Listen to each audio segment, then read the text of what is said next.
ব্যক্তি দাবি করে সাহাবায়ে কেরামের যে তাবিঈনদের যে তাবিঈনদের যে রাসূলকে বেশি ভালোবাসে, তাহলে বুঝতে হবে এখানে সমস্যা আছে।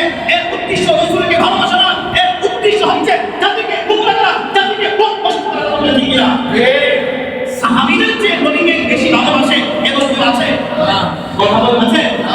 একজন আপনার থেকে আপনার সাহাবীর ভালোবাসা তিনি এর বাংলা রাখা হয়, আর পুরো দুনিয়ার মাখলুকাতের ভালোবাসা, মানুষের সমস্ত মাখলুকাতের ভালোবাসা কি এর বাংলা রাখা হয়, তারপর আপনার থেকে আপনার সাহাবার ভালোবাসা আল্লাহটাই বানিয়ে দেয়। সুবহানাল্লাহ বলেন।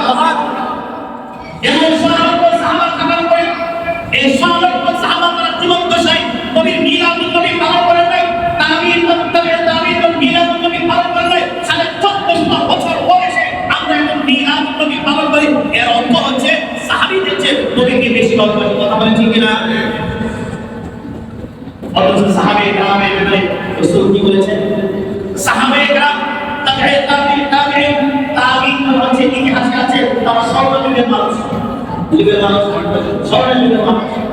আল্লাহ রাসূল সাল্লাল্লাহু আলাইহি ওয়াসাল্লাম হাদিসে বলেছেন, খায়রুল উম্মতি ক্বারনি সুম্মা আল্লাযীনা ইয়ালুনহুম সুম্মা আল্লাযীনা ইয়ালুনহুম। সবচেয়ে উত্তম উম্মত হচ্ছে বর্তমান যারা আমার সাথে আছেন সাহাবায়ে কেরাম। এরপরে যারা উত্তম তাবিঈন, এরপরে যারা তারা উত্তম তারা হচ্ছে তাবিঈন। তিন শ্রেণীর মানুষের ব্যাপারে রাসূল শ্রেষ্ঠত্বের ঘোষণা দিয়েছেন। সুবহানাল্লাহ। কয় শ্রেণীর মানুষের ব্যাপারে? তিন শ্রেণীর মানুষের। সাহাবায়ে কেরাম পৃথিবীর সবচেয়ে দামি মানুষ। কথা বলেন ঠিক কিনা? সাহাবাদের চেয়ে দামি মানুষ পৃথিবীতে আছে।